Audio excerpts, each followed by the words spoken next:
안녕하세요. 아르트 심리상담센터예요. 오늘은 지적장애에 대해서 좀 얘기를 좀 나눠볼까 해요. 우선은 지적장애에 대해서 얘기를 좀 나누기 전에 우선은 지적장애에 대해서 개념에 대해서 좀 얘기를 나눠보려고 하는데, 우선은 그 중에서 지적장애라고 하면 18세 이전의 진단을 좀 보통 내리는 편이고요.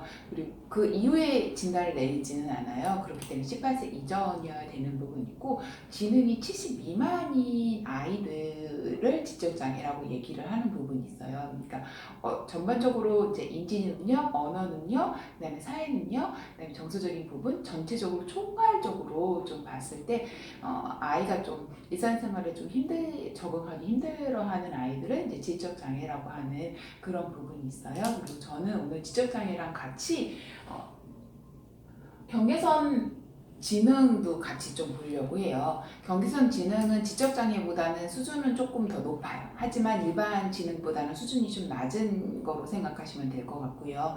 지능 같은 경우에는 이제 70 미만이기는 그러니까 70에서 한 85 정도 되는 그 사이 아이들을 경계선 지능이라고 생각하시면 될 것 같아요. 그리고 이런 아이들은 이제 새로운 학습하는 부분에 있어서 아이들이 좀 많이 어려워하는 그런 부분이 있거든요. 그래서 이런 특징을 좀 알고 계시면 좀 좋을 것 같아요. 그리고 왜 지적장애나 뭐 경선 지능을 좀 갖고 있는지 원인을 좀 살펴보면은, 첫 번째로 볼 수 있는 거는 이제 부모 때문에 어떤 임신에 했고 아이가 태어났는데 아이가 좀 미숙하거나 그런 경우도 있고요. 아니면은 어떤 부모가 둘 중에서 한 분이 이제 뭐 지적장애를 갖고 있거나 경증지능을 갖고 있을 경우에 지적장애 아이가 좀 태어날 수도 있어요. 그리고 두 번째 이유는 이제 환경적인 부분인데, 이제 아이가 이제 요즘엔 맞벌이가 많잖아요. 그렇기 때문에 제 주변에 경성지능 보이는 아이들이 꽤 많이 있더라고요. 그래서 부모가 좀 맞벌이로 인해서 아이의 학습 부분을 좀 제대로 좀 돌봐주지 못하거나, 아니면 경제적인 수준이 좀 약간 어려운 분들 중에 경계선 지능을 갖고 있는 자녀가 좀 꽤 있기는 하더라고요. 그래서 그런 부분이 있고요. 이게 뭐 유전이든 환경이든 두 가지를 복합적으로 좀 갖는 경우도 있어요. 그래서 이런 부분 그냥 좀 알고 계시면 좀 좋을 것 같고요. 그리고 저희 쪽에서는 심각도라고 얘기를 하는데, 이 용어는 이상심리에서 나온 용어예요. 이 심각도에서는 첫 번째로는 경도를 좀 볼 수 있어요. 경도라고 하면 IQ가 한 70에서 50? 그 사이라고 생각하시면 될 것 같아요. 초등학교 한 6학년 정도 수준이고요. 아이가 나중에 뭐 독립적인 활동이나 그런 부분은 충분히 가능해요. 그러니까 그 아이가 이제 성인이 되기 전에 그러니까 지적장애를 갖고 있기 때문에 어떤 그런 뭐 부족한 부분을 좀 학습을 통해서 그런 부분이 좀 가능한 부분이 있으니까 그렇게 알고 계시면 좀 좋을 것 같고요. 그 다음에 중등도 같은 경우에는 초등학교 2학년 수준이라고 생각하시면 돼요. 최고 수치를 높여봤자 초등학교 2학년 정도 수준이고, IQ는 보통 한 35에서 한 55 정도 나온다고 생각하시면 돼요. 그리고 고도라고 얘기하는 부분도 있는데요. 이 부분은 이제 지능이 20에서 40 사이로 이제 정말 단순한 작업을 할 수 있는 수준? 네, 뭐 초등학교 수준의 지능을 보이지는 않지만 또 단순한 언어 습득을 하고, 그 다음에 단순 작업은 좀 가능하다는 거 좀 알고 계시면 좀 좋을 것 같아요. 그리고 최악의 경우는 최중도라고 있는데, 이거는 거의 뭐 한 1% 상위, 뭐 이렇게 하위에서 1% 정도밖에 이렇게 나오지 않는 부분이 있기는 하고요. 이 경우에는 이제 아이가 태어나서 죽을 때까지 옆에 사람이 어떤 보호나 그런 부분이 좀 필요한 부분이 있어요. 그래서 아이 심각도를 이렇게 네 가지로 좀 나눠볼 수 있는 부분이 있고요. 이거를 등급을 나눠볼 수 있는데, 1등급 같은 경우에는 35 미만이라고 생각하시면 돼요. 그러니까 그 체중도에서 한 고도 정도? 그 사이를 1급이라고 생각하시면 되고요. 2급 같은 경우에는 고도에서 한 중등도? 그 사이라고 생각하시면 될 것 같아요. 그리고 3급 같은 경우에는 이제 경도 수준 아이라고 생각하시면 될 것 같아요. 근데 이거는 이제 등급을 어떻게 나누느냐, 대학병원에서 이제 검사를 받아야 되는 부분이 있고요. 보통 재판정을 받는데 제가 알기로는 2년에 한 번씩 재판정을 좀 받아야 되는 걸로 알고 있어요. 그래서 그런 부분이 있다라는 걸 좀 알고 계시면 좋을 것 같고요.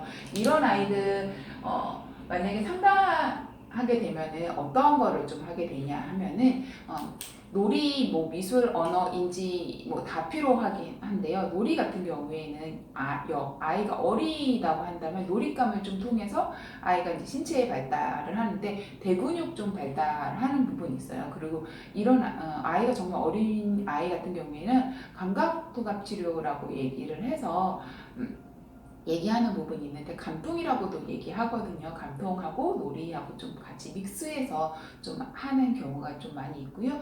아니면 뭐 그리고 미술가 유아 같은 경우에도 놀이를 하는 부분이 있기는 한데 그때는 이제 아이가 놀잇감을 선택을 해서 뭐 어떤 계산하는 그 마트 놀이에서 뭐 계산하는 계산하는 그런 부분도 할 수도 있고요. 아니면 어떤 규칙이나 그런 부분을 놀이를 통해서 배워나가는 부분, 그러면 이제 사회성이 좀 발달이 되겠죠. 그리고 마트놀이에서 이제 계산하거나 그러면 이제 산수 능력도 좀 약간 이렇게 발달되는 부분도 있겠죠. 그런 부분이 있고 놀이를 하니까 몸을 쓰는 그런 부분도 있잖아요. 그렇기 때문에 이제 그 대근육을 좀 많이 이용하는 그런 부분은 있어요.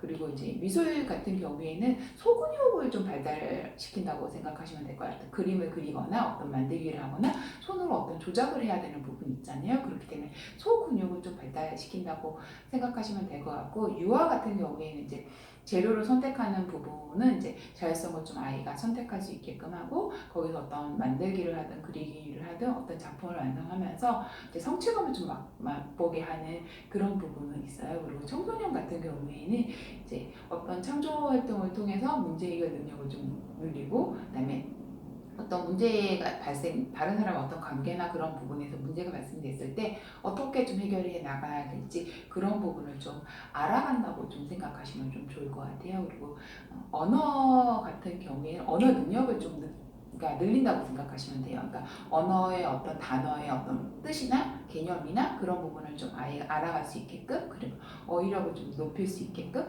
그런 활동을 좀 통해서 아이의 언어 능력을 좀 향상시킨다고 생각하시면 될 것 같고요.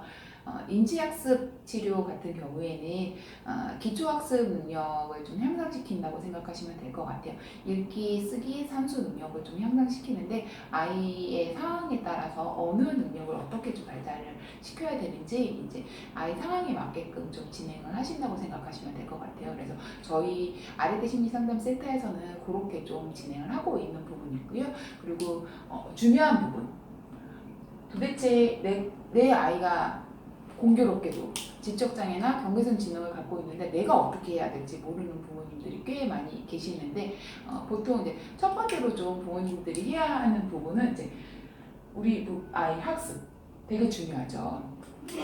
내 아이가 어떤 부분이 부족한지 읽기에서 만약에 읽기 부분에서 어떤 부분이 부족한지 쓰기에서 어떤 부분이 부족한지 그 다음에 산수 부분에서 어떤 부분이 부족한지 능력을 좀 알아야겠죠. 그 능력을 알고 아이 수준보다 조금만 더 낮게 학습을 좀 하면서 아이의 학습 동기를 좀 우선은 높여주고 난 후에 아이가 조금씩 좀 학습을 좀 수월하게 좀 배워나갈 수 있게끔 해주시는 게 좀 좋을 것 같아요. 그리고 저는 우선은 지적장애나 경계선 지능을 갖고 있다고 한다면 처음에는 우선 1대1 수업을 좀 권해드리고 싶어요. 왜냐하면 우리 아이 수준에 맞게끔 해야 되기 때문에 비용이 조금 들어가도 1대1 학습을 좀 해서 우리 아이 수준을 좀 어느 정도 끌어올리고 나서 소그룹으로 조금씩 그러니까 그룹을 좀 늘려서 하는데 소그룹에서 하게 되면 우리 아이 또래하고 처음부터는 못하겠죠. 우리 아이보다 조금 한두 살 뭐 어린 아이하고 같이 학습을 하더라도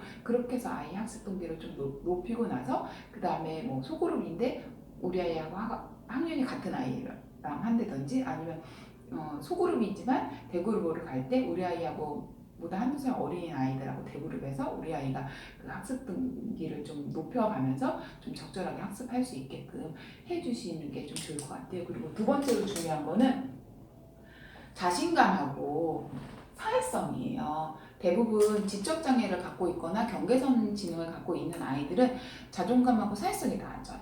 그렇기 때문에 우리 아이 장점이 뭔지를 좀 파악해서 우리 아이 장점을 좀 살려서 자존감을 좀 높일 수 있게끔 하는 그런 활동을 좀 해는 것도 좋을 것 같고요. 아니면 뭐 소그룹이나 1대 짝치료를 좀 통해서 사회성을 좀 발달시킬 수 있게끔 좀 하는 것도 좀 좋을 것 같아요. 그러니까 예를 들어 뭐 우리 아이하고 뭐 좀 똑같은 나이의 아이하고 잘 못 어울리니까 우리 아이보다 뭐 한두 살 어린 친구하고 좀 같이 어울리게끔 해서 동생을 우리 아이가 좀 돌봐준다던가 어떤 걸 좀 가르쳐 준다던가 그렇게 해서 아이의 어떤 자존감도 좀 높이고 거기에서 동생하고는 어떤 식으로 관계를 맺어야 되겠구나, 이 친구하고는 어떻게 해야 되겠구나라는 걸 아이가 좀 가져가면 좀 좋을 것 같아요. 그래서 오늘 이렇게 해서 간단하게 정말 지적장애하고 경계선 지능에 대해서 좀 얘기를 나눠봤는데요.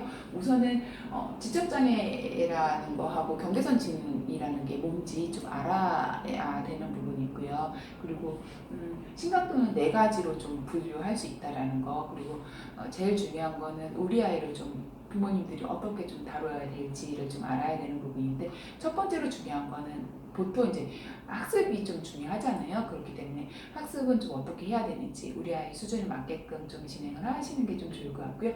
두 번째로 좀 봐야 되는 건 아이의 자존감하고 사회성이 낮기 때문에 그거를 좀 높일 수 있는 것들이 저희 전문 기관에서 오셔서 뭐 그거를 능력을 좀 향상시키는 것도 괜찮은데, 집에서 할 수 있는 것들을 내가 우리 아이를 좀 위해서 뭔가 어떻게 하면 우리 아이의 자존감하고 사회성을 좀 높일 수 있는지 그런 거를 좀 생각해 보시는 게 좀 좋을 것 같아요. 다른 거 더 궁금하신 사항 있으시면 저희 아르테 심리상담센터로 언제든지 연락 주시면 감사하겠습니다. 오늘 이상으로 마치겠습니다. 감사합니다.